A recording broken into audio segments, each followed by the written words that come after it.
విజయవాడ తూర్పు నియోజకవర్గంలో కాపులంతా దేవినేని అవినాష్ వైపే ఉన్నారని ఏపీ రాష్ట్ర కాపు కార్పొరేషన్ చైర్మన్ అడపా శేషు అన్నారు. 11 ఏళ్లుగా పవన్ కళ్యాణ్ను నమ్ముకుని కాపులందరూ మోసపోయారని ఆరోపించారు. కాపుల ఓట్లన్నీ ఈసారి జగన్మోహన్ రెడ్డికి పడతాయన్నారు. 175 స్థానాల్లో కేవలం 21 స్థానాలు తీసుకుని కాపులకు ఏ న్యాయం చేస్తామని ప్రశ్నించారు.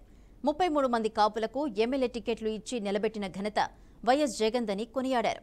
వచ్చే ఎన్నికల్లో విజయం వైసీపీదే అని ధీమా వ్యక్తం చేశారు అడపా శేషు. పెట్టించింది చంద్రబాబు నాయుడు, అంతేగాని పవన్ కళ్యాణ్ కాపుల కోసం లేకపోతే కాపుల్ని ఉన్నత స్థాయికి ఆర్థికంగా రాజకీయంగా పైకి తీసుకురావడం కోసం జనసేన పార్టీ పెట్టలేదు. మరి ఈరోజు అది తేడతెల్లం అయిపోయింది.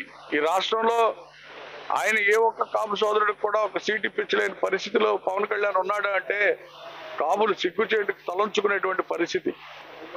పవన్ కళ్యాణ్ నమ్మి 11 సంవత్సరాలుగా ఆ పార్టీ కోసం పవన్ కళ్యాణ్ కోసం ఈ రాష్ట్రంలో కాపులందరూ కూడా రోడ్డు మీదకి వచ్చి తిరిగితే ఏం చేశాడు?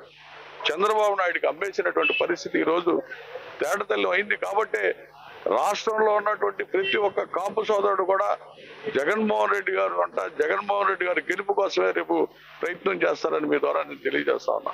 వాలంటరీ వ్యవస్థలో ఉన్నటువంటి లేడీస్ ని అత్యంత దుర్మార్గంగా చిత్రీకరించి మాట్లాడినటువంటి వ్యక్తులు ఈ రోజు వాలంటీర్స్ కి 10,000 ఇస్తానని తాయిలాలు ప్రకటించేటువంటి స్థితికి దిగజారిపోయారంటే ఇలా రాజకీయ భవిష్యత్తు ఏంటని చెప్పి ఆలోచన చేయమని చెప్పి నేను కోరుతా ఉన్నా.